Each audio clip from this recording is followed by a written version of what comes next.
Hello everyone, welcome to the third installment of our video lecture series on critical discourse analysis. And for this particular video, we'll talk about discourse in social theory. First part, we'll be talking a lot about sociology, and then we'll also talk about the different arguments and theoretical foundations of the work of Fairclough.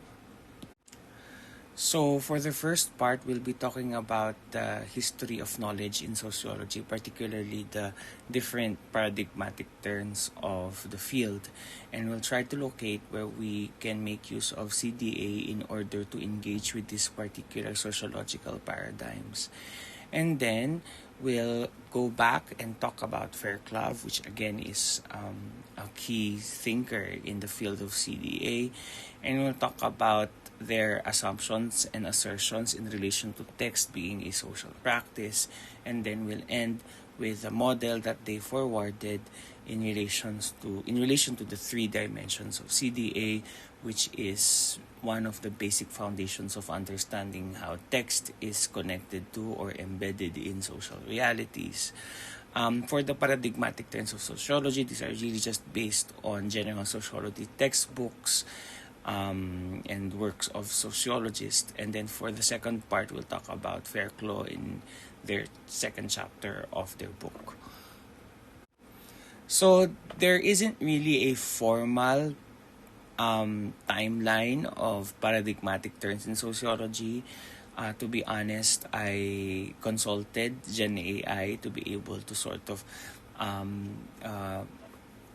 lay down this landscape, and of course I double checked it, and I agree that these are the main paradigmatic key turns in the knowledge of sociology. So we have the classical or the foundational turn, where it's really based on the origins, the first thinkers in the field of sociology, when sociology was even articulated as its own discipline. And then we have the microsociological and interpretive turn and the critical theory turn, which happened during the mid-20th century. And then there are different turns in the late 20th century.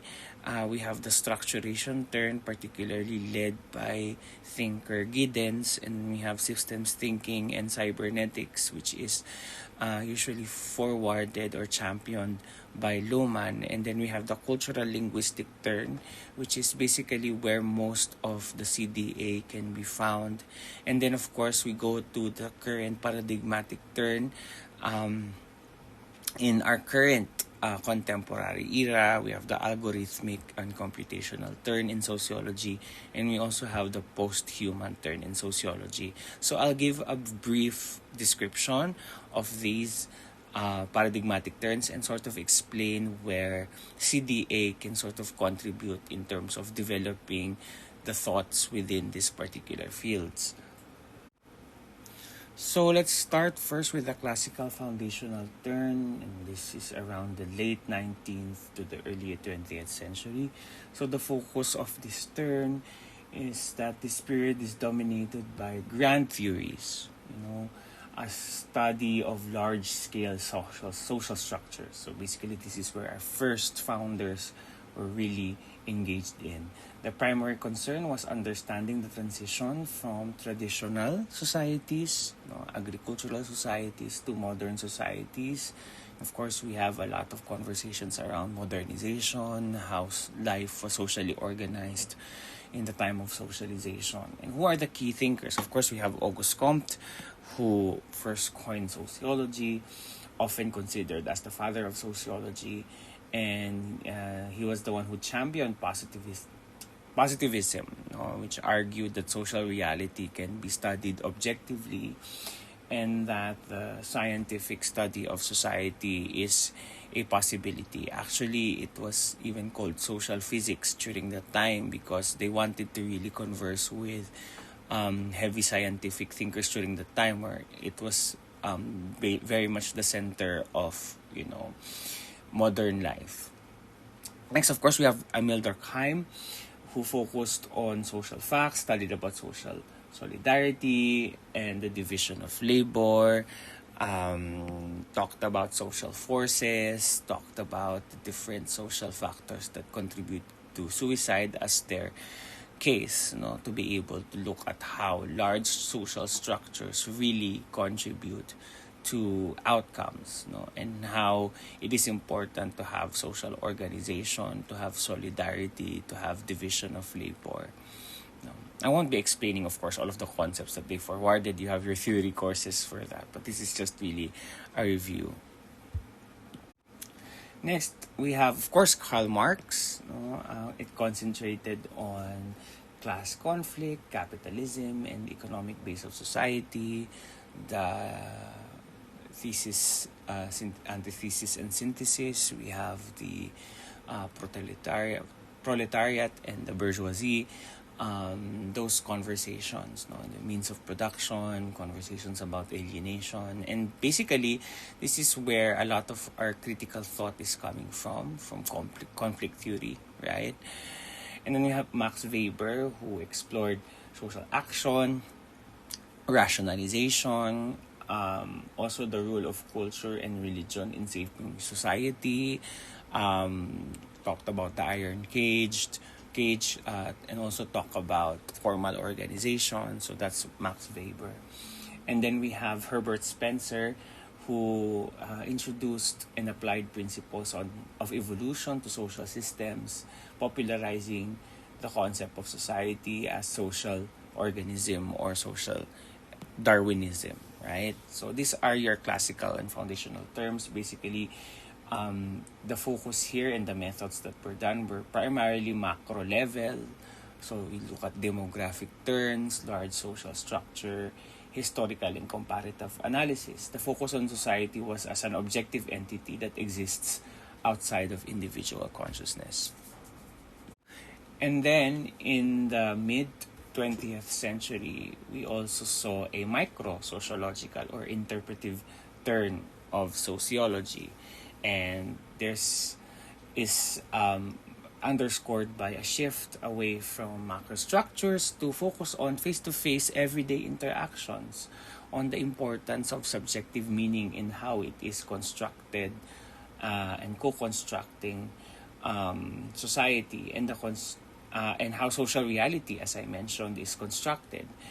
This turn argued that society is not static, but is constantly created and recreated by the individuals who are embedded in this particular social reality. So the key thinkers here are, of course, we have George Herbert Mead and Herbert Blumer that forwarded the third major paradigm of sociology, which is symbolic interactionism, which examine how individuals create meaning through shared symbols and language in social interaction. And that really tells us a lot about how it fits into the larger CDA picture.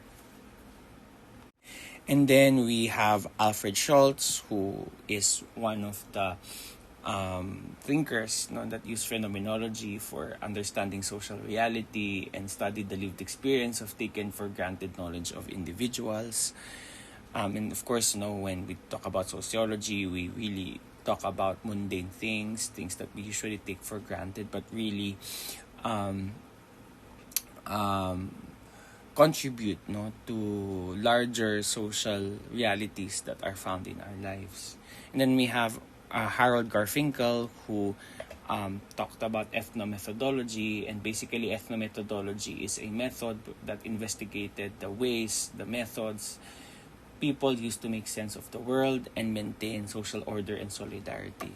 And of course, we have Irving Goffman, who forwarded the idea of dramaturgy that analyzed social life using the metaphor of theatrical performance, front stage, backstage, focusing on how individuals manage impressions on everyday interactions.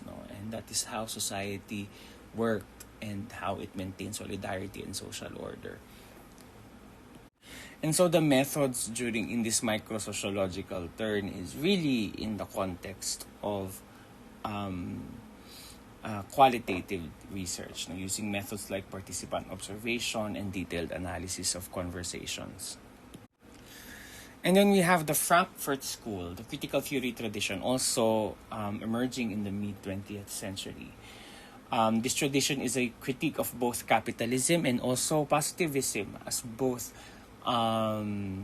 having also um, a hegemonic dominance, no, over certain ways of thinking, over certain ways of doing. Right? It seeks to uncover and challenge power structures and social inequalities with a particular focus on how culture and ideology function to maintain the status quo. No? So, of course, the key thinkers here are Theodor Adorno and Max Horkheimer, which of course developed the concept of culture industry to explain how mass media and popular culture produce conformity and stifle critical thought. How it tries to normalize ideologies, how it tries to normalize what we call hegemonies. Hegemonies are basically, structures of power, that are usually taken for granted. That are usually, we think they're commonsensically okay, but they are actually dominating. Like, for example, the hegemony of American thought, Americanization, Anglophone thinking.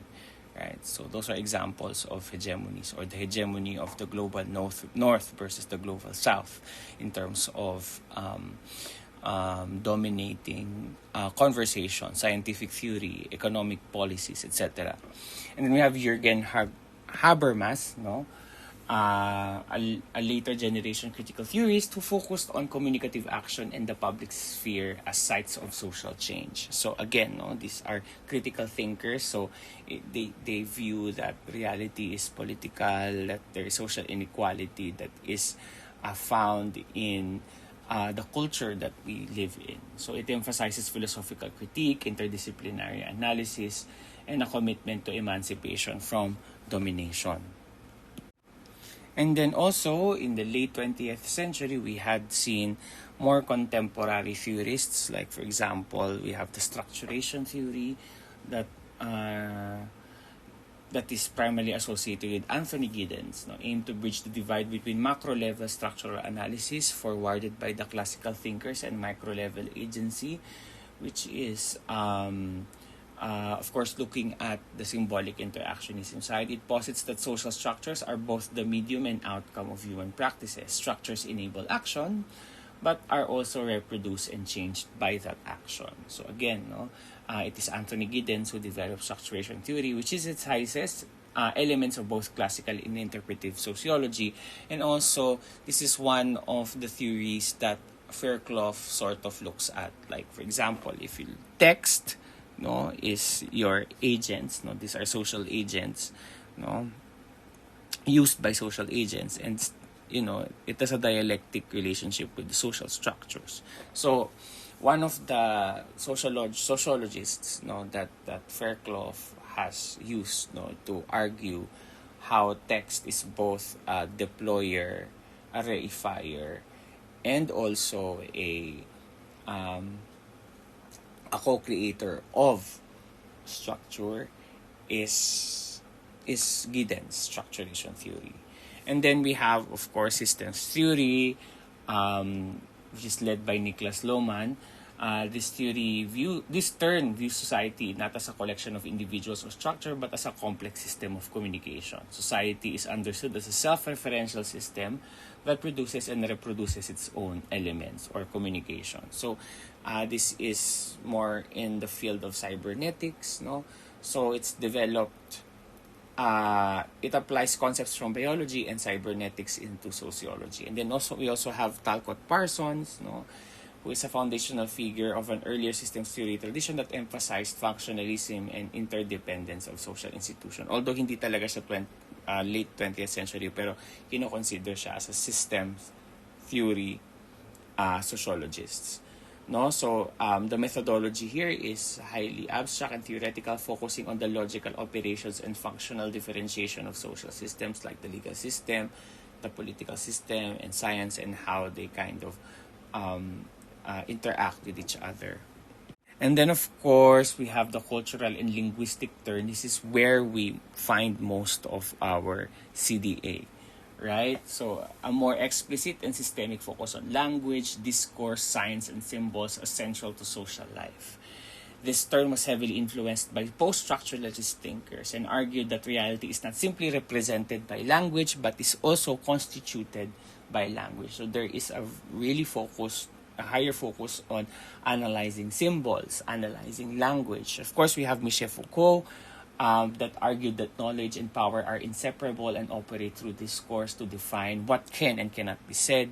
Of course, Michel Foucault also talked a lot about governmentality and panopticon and things like that. And then we have Pierre Bourdieu that introduced concepts like habitus and feel to explain how social structures and cultural capital influence individual practice. And also one of the things that Pierre Bourdieu also talked about is symbolic violence, how language and symbols can deploy certain violence and domination against certain individuals, how it introduces privilege and how it introduces minoritization.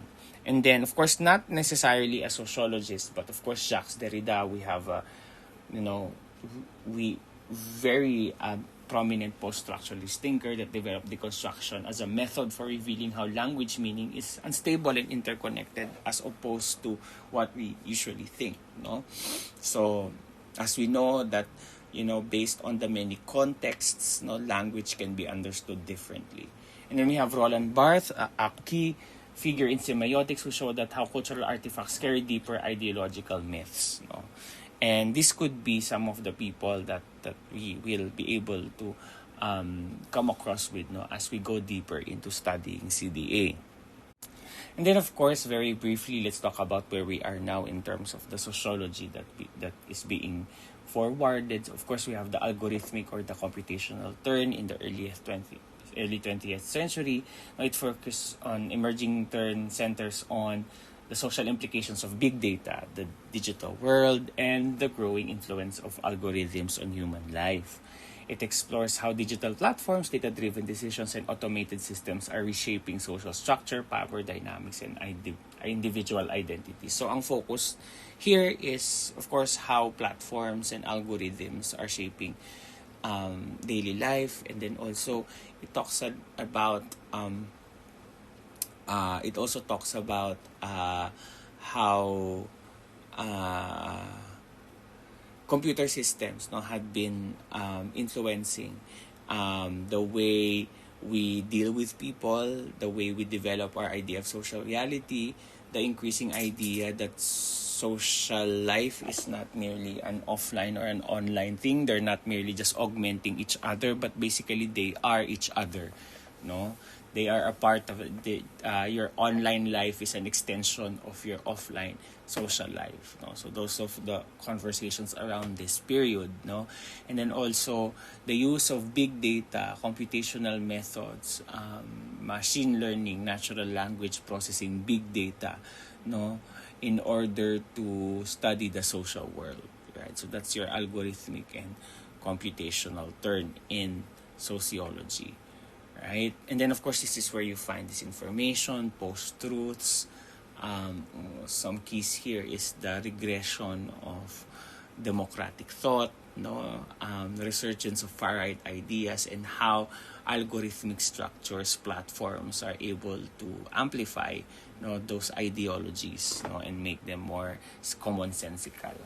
And then we also have the post-human turn, which basically argues that that the very idea of human as separate and dominant entity is challenged. It shifts the focus away from human exceptionalism to explore the deep interconnectedness and mutual constitution of humans, technology, animals, and the environment. So in short, post-human argues that in studying reality, bakit nakasentro lang sa humans?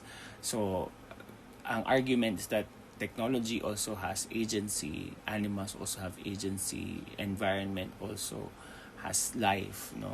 It is particularly concerned with questions of agency, ethics, and power in a world where boundaries between human and non-human are blurring. Like, for example, in terms of ChatGPT, you can actually have quote-unquote a pseudo relationship with AI, pseudo relationship with the apps that you're using.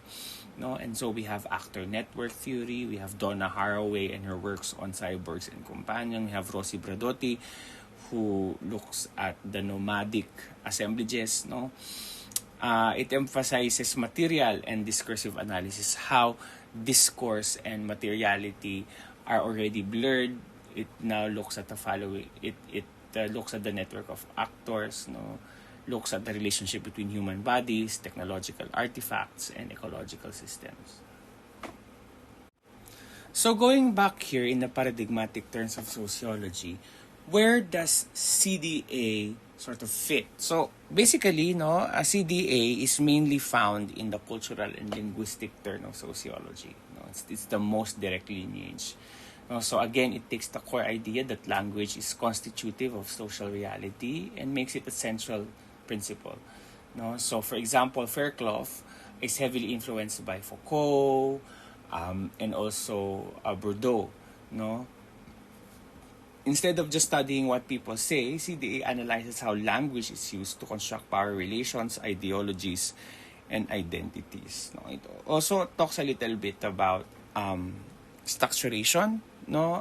Because Fairclough argues that the structuration relationship between text and social structures. It also has a shared heritage, no, with conflict traditions, no, because again it talks about power, who is having privilege, no. Also has shared heritage with critical theory, of course, no, by Adorno, because we borrow a lot from the idea of hegemony, ideology, modernity, no, as forms of domination and how that translates into text, right?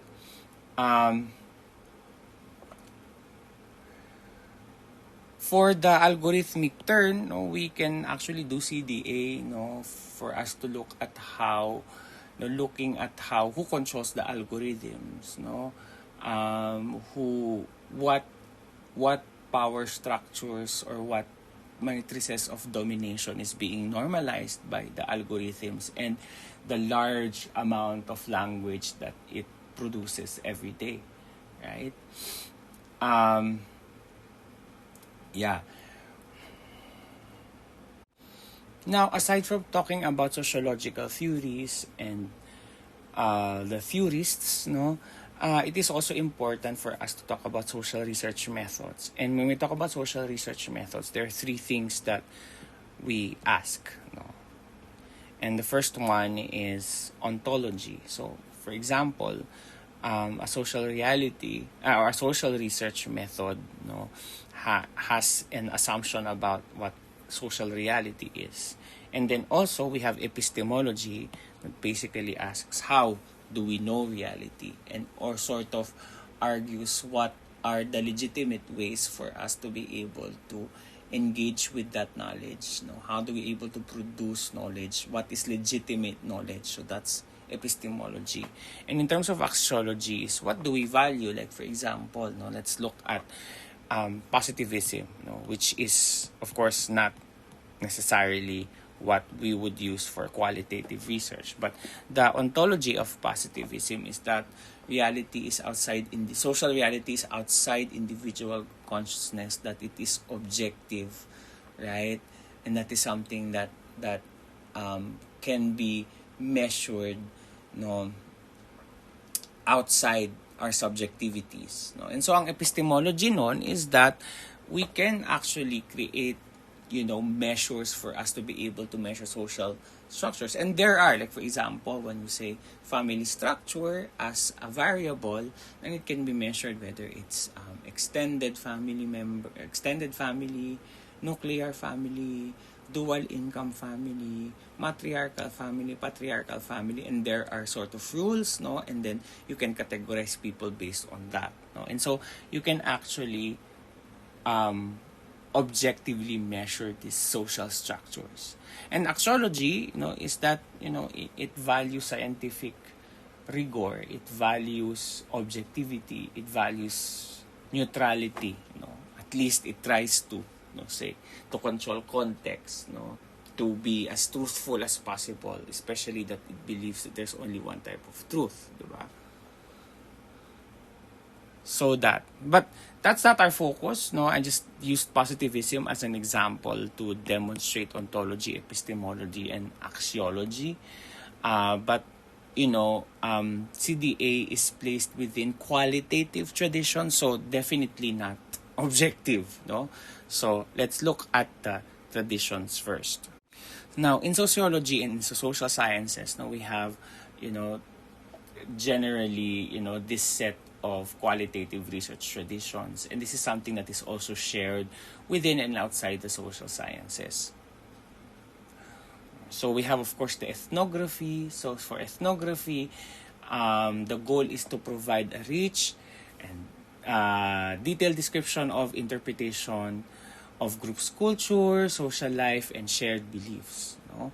So, syempre, dito, so culture, cultural beliefs, cultural practices, so the ontology is, of course, the social reality is subjective kasi nga it's culturally constructed, so how the methods, for us to be able to do ethnography is that the researcher immerses themselves in the field often over a long period using participant observation and in-depth questions or in-depth interviews, right? So there is a valuing over the researcher's subjectivity and their ability to interpret and make sense of complex cultural data, and that the researcher's values are acknowledged as an inherent part of the research process. So unlike positivism, qualitative research like ethnography, it doesn't pretend that it can really be value neutral or that you can separate the researcher from the one being researched. Next we have grounded theory, and probably you know this already from your SHS classes, that grounded theory is a qualitative way of generating theory from qualitative data rather than testing a pre-existing hypothesis. Of course, we have thinkers like Glasser, we have Strauss, we have Sharmas, yan. And then the idea here is that social reality and social processes and structures are dynamic and emergent and are being constantly shaped by actions and interactions. So basically, one of the paradigmatic basis of grounded theories is symbolic interactionism and social constructionism. So basically, the method here is a systematic approach involving constant comparative analysis. The researcher collects and analyzes data simultaneously, developing and refining theoretical categories and concepts until it becomes theoretically saturated, and then they collect different types of qualitative data, maybe through interviews, observations, through FGDs, etc. Next, we have phenomenology. So phenomenology understands what? Of course, the lived experiences of individuals, how they make meaning out of this, looking at the essence of the phenomenon based on those who have experienced and lived that particular reality. So the argument here is that social reality is fundamentally about consciousness and subjective experience. It is the world as it appears to us. And so here, very important yung idea of bracketing, since you want to be able to describe the world based on the consciousness of your participants. So your subjective presuppositions should not, quote-unquote, contaminate your interview, you'd contaminate your analysis, right?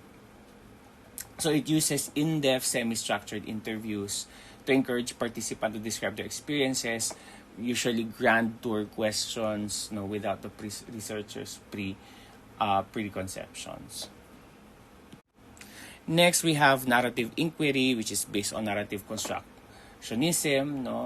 The goal here is to be able to understand and interpret stories of people, and how they tell their lives, actions, and events. So the idea here is that social reality is constructed to narratives and stories. The narratives people tell are not just descriptions of reality, but are the very means by which reality is created and understood. So meron din silang sort of descendants, with critical discourse analysis. It focuses on collecting and analyzing personal stories or pwedeng interviews, journals, or personal documents. And then we have case study, which is a detailed, in-depth analysis of a single or multiple case, no, which could be in an individual, a group, or an organization, or an event, no. Basically, ang thinker nito ay si Yin, no. So for ontology, though, this is a flexible approach, no. You can actually have a case study that's also post-positivist, no, that is transformative in terms of paradigm, no.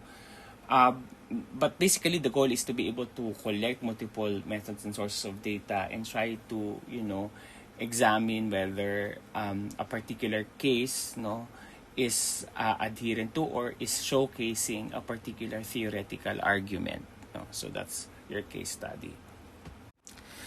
So that now brings us to CDA as a qualitative social research entity, no. So how does this fit, no, towards all of this sociological and social qualitative research landscape? So the argument is that CDA is not a separate tradition. It is like ethnography, etc. But it's more of an analytical framework or a method of analysis that can be applied within or alongside these traditions. Its unique position is defined by its critical, political, and transformative ontology, epistemology, and axiology. So ontology, yun na nga, no? That reality is produced through texts, through symbols, and that it is inherently, a representation of or a co-constructor of power relations, within a society.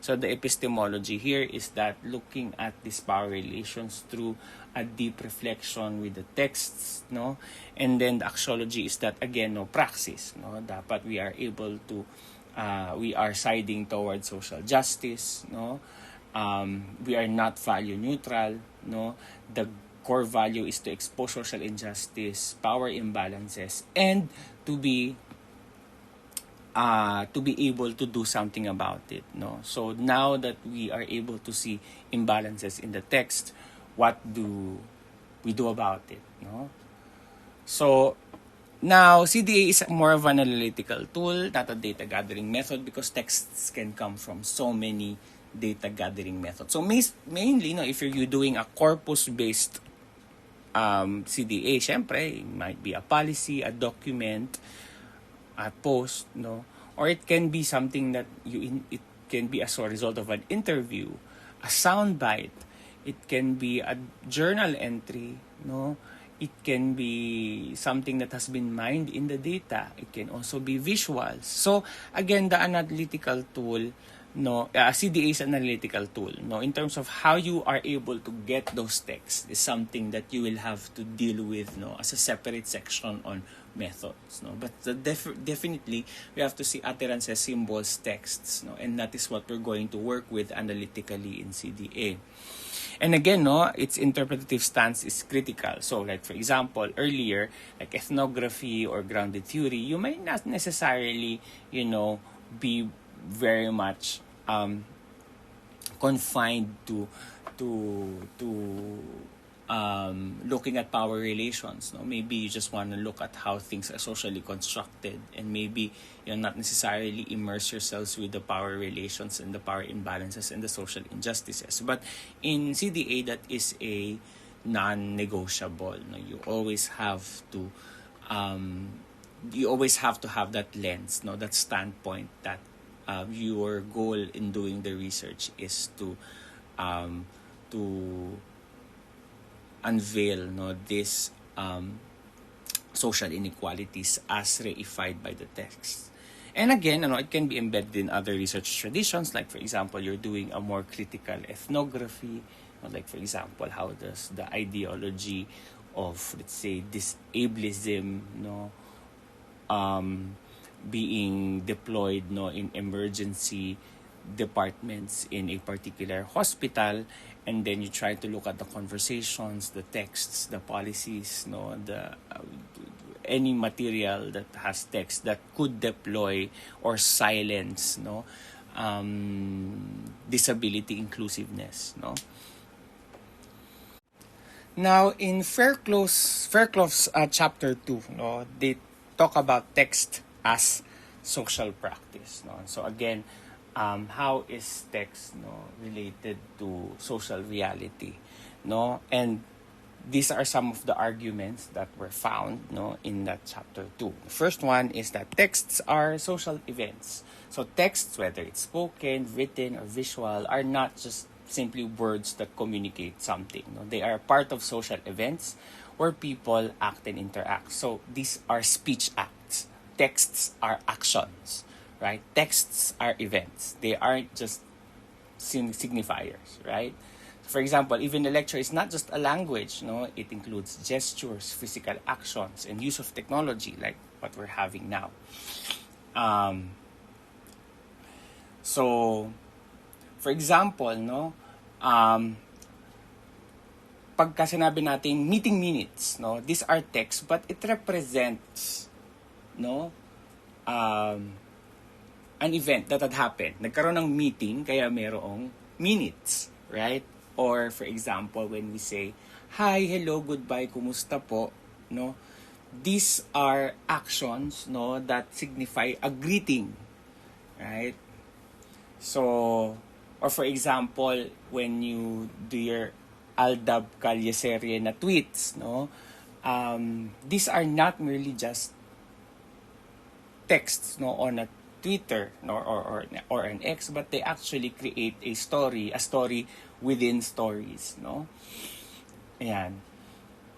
And then of course, you have TikTok storytime videos with captions, may background music pa with emojis, and then of course, it follows a particular trend. So texts, are part of and are social events, Now, texts have effects on social life. So for example, texts can shape beliefs.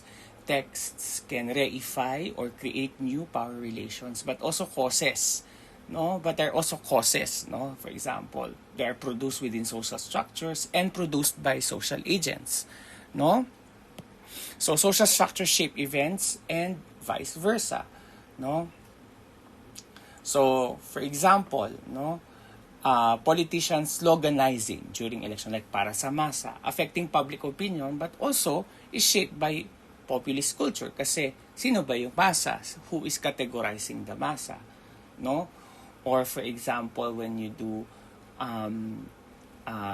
when you look at teleserye and how it influences our gender expectation, particularly of romance, super duper weird, to see like a classical teleserye wherein it is the woman, making ligaw of the man, and it's something that we reify, So that's the script, the story, the narrative, reifies that, But also at the same time, when we, like for example, in terms of in the last 10 years, the way we have engaged with the stigma on mental health, it has the stigma has declined because the language that we're using to describe them, sometimes to a fault, but at least hindi na siya ganun ka-stigmatic during the time when I was in college, and this is thanks to the proliferation or the visibility of texts about mental health, about stories about mental health, So it has effects, but at the same time this is also, of course, influenced by the structures, by the platforms where they are said, by the social agents, that deploy them. Syempre, wala namang text kung walang walang tweet, kung walang magdi-tweet sa kanila. So those people who tweeted also have intentions, motivations behind them. Next, we have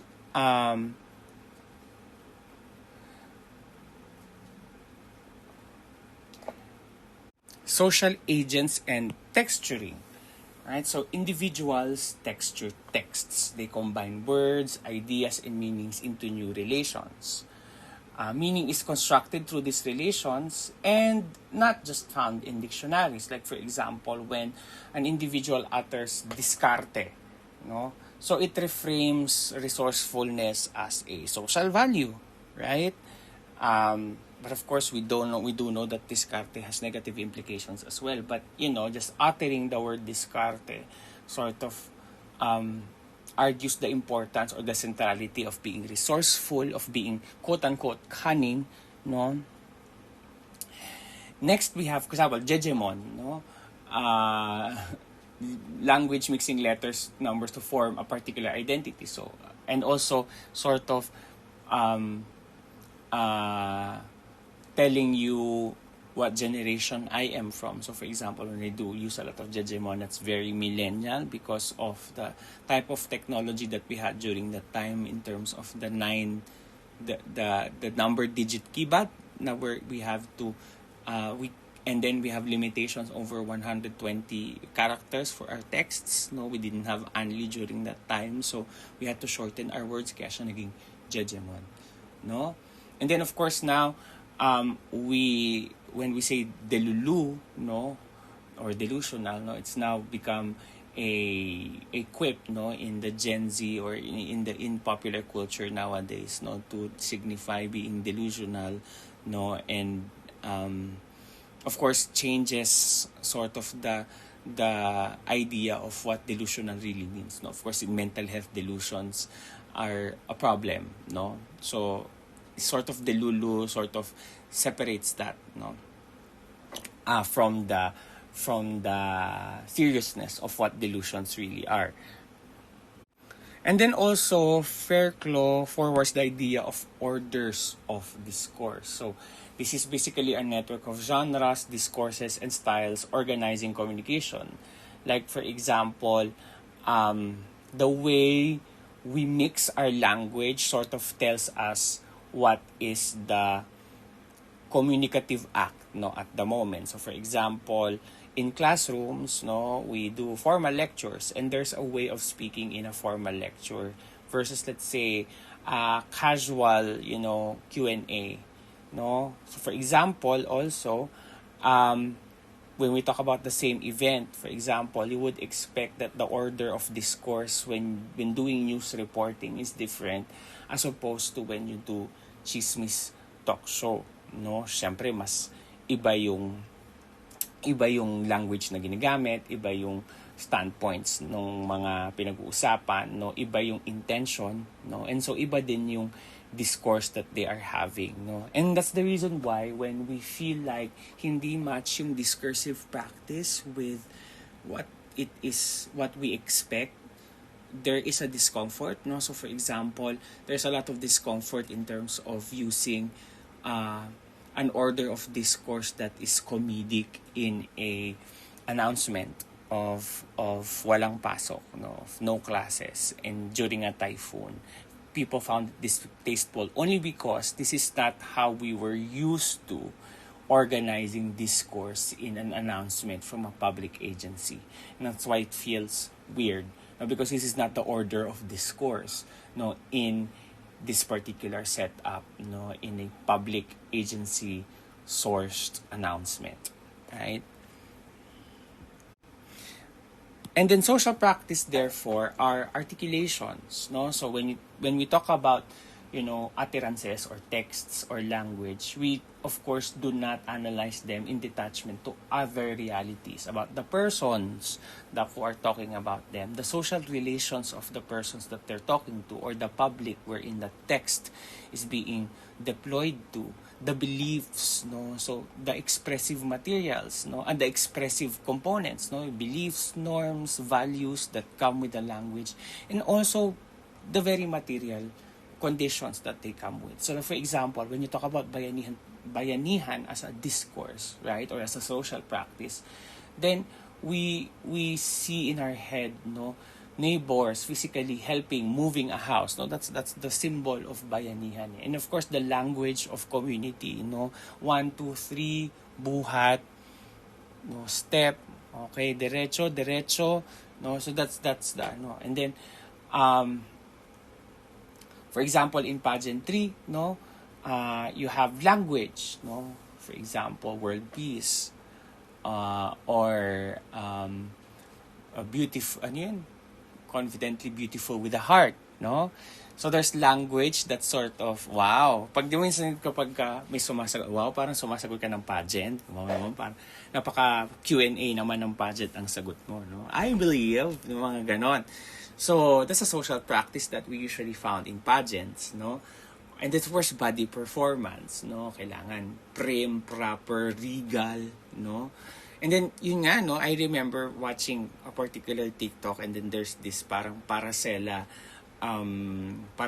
instructor. And then iniiba-iba, parang dinidistinguish na how you should walk the runway if it's Miss Universe, if it's Miss World, if it's Miss Grand, or if it's Miss International, because the expectations are different, or Miss Earth, no? Which is kind of interesting, no? And again, this boils down to, again, this mixes to the language, no, that is being used, no, and then the audience, no, reactions to it, no, whether they are in person and online. So this kind of builds like a social practice of pageantry. Now, we will discuss these specific concepts in detail later, no, but let's introduce them because Fairclough introduces them, and I've been, talking about them since the very beginning. So it's important that we sort of reorient at least the basic foundational definition of this term. So the first one is genre. So pag sabi mong genre of music, like when you say punk, rock music, or when you say pop music, or when you say indie music, rock music, acoustic music, folk music, electropop, EDM music, you sort of expect a lot of things. Like, for example, it's weird to find like when you say in rap music, there is a lot of talk about materialism, sometimes even sexism and even misogyny, and sometimes parang it's already something that's within that particular genre already, no? Racial tones also, no? So parang we expect that already in the way it is being said, no? Although that genre is different, no? Genre music is different from the genre we're talking about. But like, for example, the structure of music, the words that the songwriter chooses for a particular music genre would be different across genres. And so you using that metaphor, no, that's also the way we understand the genre in the conversations in CDA. So genre is basically, so if texts are social acts, then there are different ways that we can act. And these ways that we can act in terms of text are genre. So for example, the genre of interviewing, the genre of reporting, the genre of tweeting, the genre of making memes. So memes is a different genre as opposed to writing a journal article. No, a journal article is a different genre than, let's say, chismisan sa tabi, no?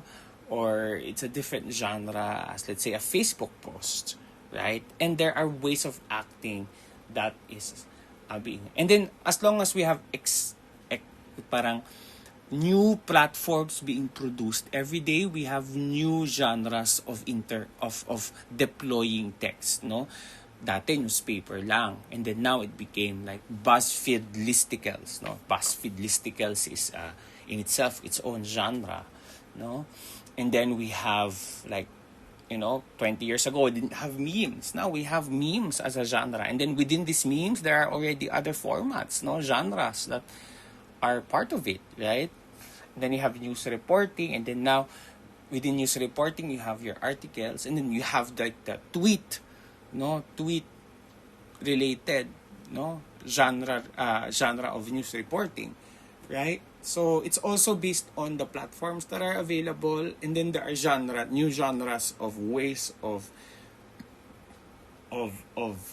acting through texts, that are introduced, based on, platforms. Yeah. Next we have discourses, So discourses are the ways of representing. So what does the text represent? How is the social world being described, in the text? And then we also have styles. Styles is the ways of being, How people position themselves, how the producer of the text position themselves. Like, for example, if you speak, when a manager speaks, there is, or a manager creates a memo, or there's a memo, you expect more formal language as opposed to, let's say, a dog shows a TikTok, or an activist would, use shorter words, for shorter phrases, to make their battle cries more memorable. So in short, in text, they work together to shape how we act, think, and construct identity in social practices, particularly in text. So for example, ang genre mo ay barangay session minutes, minutes of the meeting sa barangay, Ang discourse diyan ay yung bayanihan, of collective help, solidarity in order to be able to help and find solutions for the barangay, The style would be paano sila nagsalita during the meetings. Nakikisama ba sila? Magalang ba sila? Gumagamit ba sila ng po at opo? May reverence ba? How does the barangay captain sort of speak so that they could sort of position themselves as barangay captains without saying that they're the barangay captain? Right? So maybe in the meeting of the minutes, siya yung nagsasabi na, okay, I am now calling this meeting to order.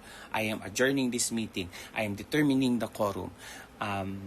Now we move to the next agenda. Diba? So, you don't have to say na, okay, siya yung barangay captain, because within that speech acts, na-identify na natin siya as the barangay captain. So, because of the style, the identity that comes with it, Now, there are 3 types of meanings in text, that are of course embedded in those discourses, So we have action, representation, and identification. So action is how text do things. So anong ginagawa? Does it inform, command, promise, obligate, instruct? So ano yung ginagawa so in a text, you identify, is this promoting something? Is this informing something? Is this commanding you to do something? Is it promising something? Is it obligating someone to do something? Is it taking accountability? I don't know, So it's based on how the action, or it's just telling it as it is, So that's action, Next is representation, very much, related to the discourses, right? So, represents how texts show the world, like how it describes people, events, and relationships. So what does the text represent? And finally, identification, how text position people, how it create roles, identities, and stances. So for example, this is the text. The culture in successful businesses is different from failing businesses. Right? So, ang action dito is basically giving information and advice, Ang kultura ng isang malagong negosyo ay iba mula sa mga paluging negosyo. Ganyan. Okay. Now, what is the text representing? There's a contrast between 2 types of businesses. Right? And then, the assumption here is that the speaker who is speaking, or the writer who is writing, sort of aligns with being a successful business person, right? Kasi parang I wouldn't say this, if I wouldn't give this culture if I was the one in the failing side, So, and then there's also a commitment to a judgment, na parang I am a successful business and I have a culture that separates me from a failing business, So, ganon. So, this is how, when we analyze text, these are the things that we think about. What's the action? What's the genre?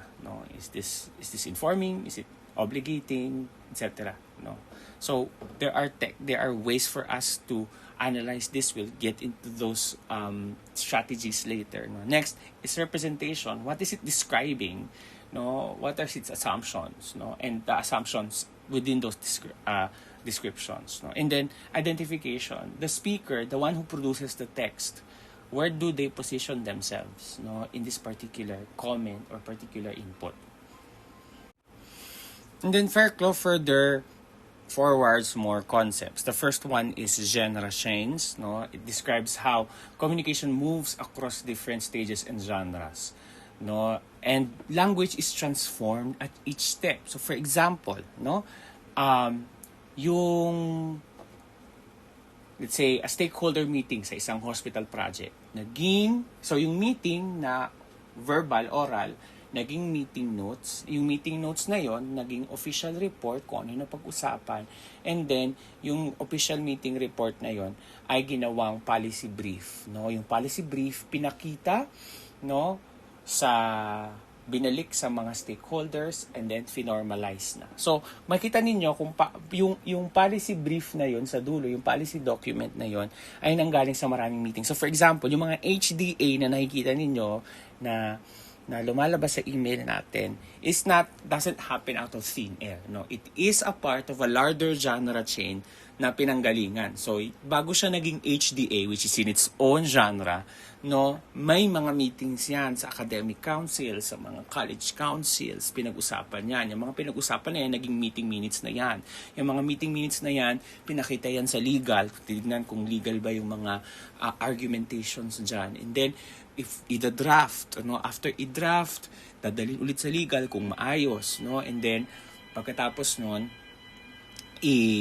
post na sa HDA. And then of course patuloy pa yan kasi for example ang general HDA is, for example, if you remember the AI policy, na unang AI policy is just one paragraph, no, ano yung general, and then suddenly no, parang a few months later, no, we now have a more elaborate policy, no, for AI use, no. So that's an example of genre chain, no, and it also sort of tells you na parang no, before we get to particular output of a text, it goes through a lot of processes, a different genre before, and based on where we are on those genre chains, there are certain information that we are exposed to and are not exposed to, no.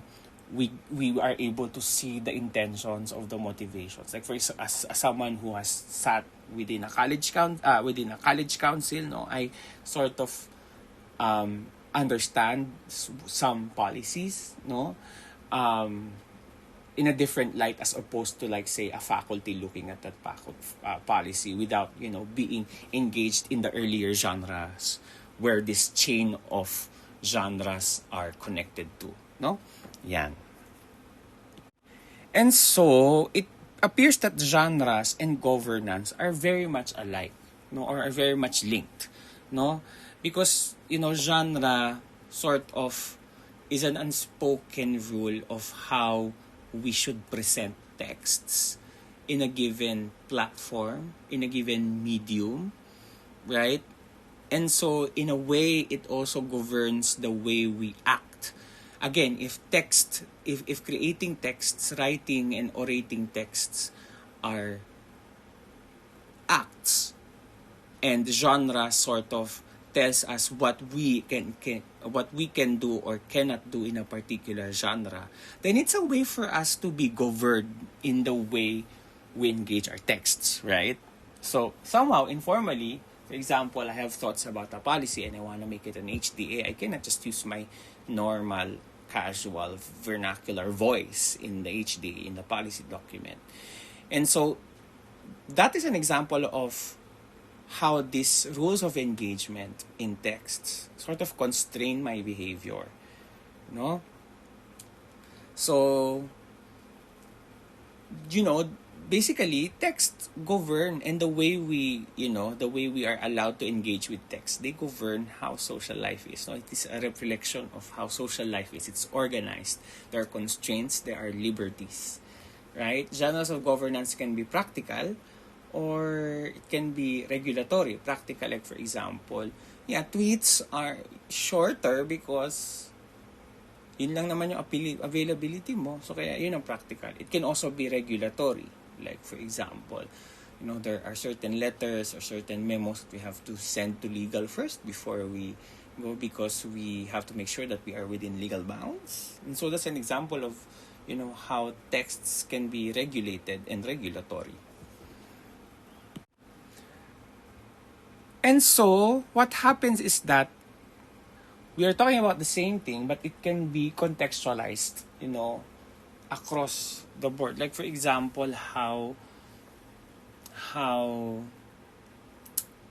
an interview, with flood contractors, that's supposed to be a lifestyle. That's the argument, this is a lifestyle vlog, we're using the same information that's supposed to be very uplifting, but when it's translated and it's seen to the eyes of, let's say, someone who is accusing them of corruption or bribery, or inefficiency in the use of public funds, then suddenly, the way the story, and the meanings now are different, right? So when you move the genre chain from a lifestyle, vlog, which is a genre, and then it now becomes a part of a political commentary of a good governance champion, then the context now change, the story now change,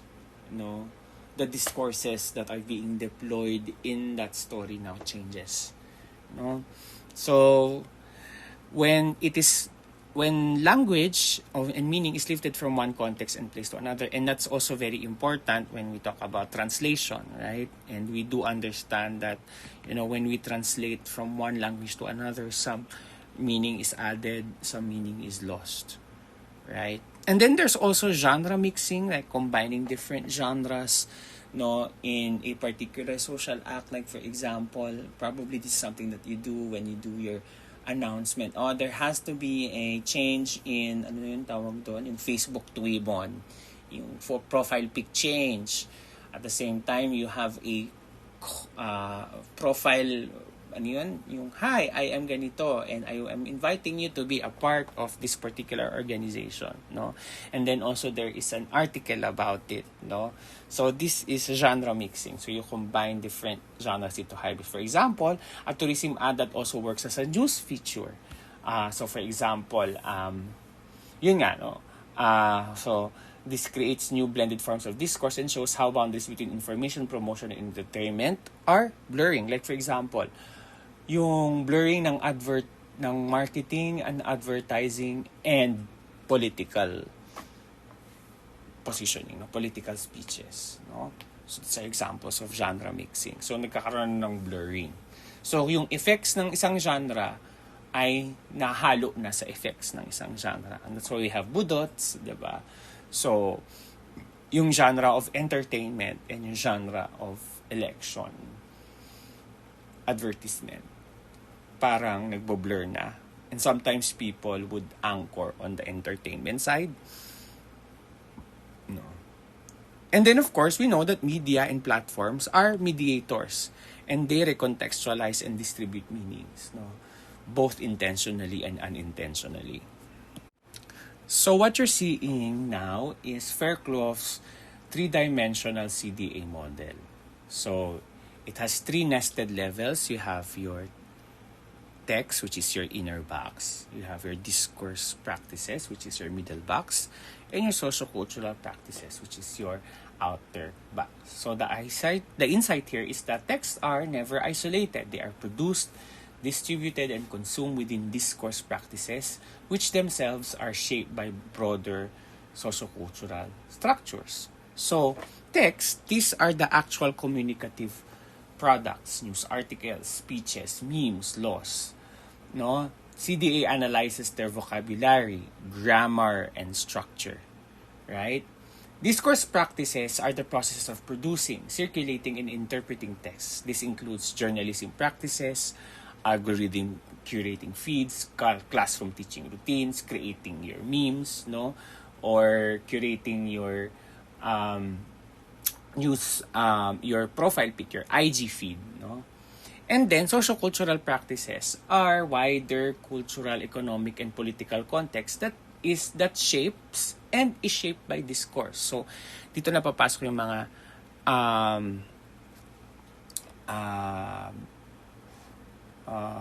yung mga hegemonies, ideologies like capitalism, globalization, religion, ableism, governance, neoliberalism, post-colonialism, etc. So, CDA looks at how texts are linked to power by examining three levels. Text, linguistics, language, grammar, word choice, pragmatics. And then we also look at discursive practices. Who produces it?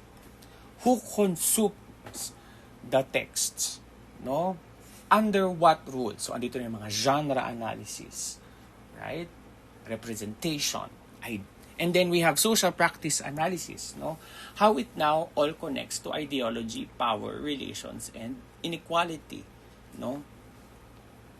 So this is the Fairclough's three-dimensional model of CDA, no? So kind of simplify what we have discussed later. But to further, look at the sub-specs, no, of the three-dimensional model, no, in chapter 2, we were introduced with the levels of analysis, no, that argues that these three things are related to each other. Kasi nga, di ba, relational, no? So, under the texts, we have grammar and vocabulary, phonology, and graphology. This one, hindi natin na masyado tong analyze kasi medyo na bordering na tayong visual sociology and semiotics dito. But basically, no, the sounds that we use, yung tono ng pananalita, the fonts that we use, the layout that we choose, sort of also sends a particular message, no?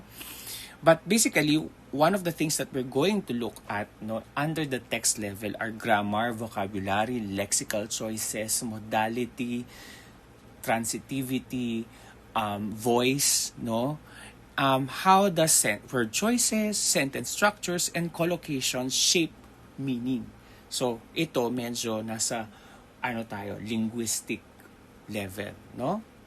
And then we have, under discourse practices, we have the discourse and the social events, no?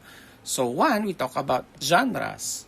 We talk about the styles and ways of talking and writing that shape meaning.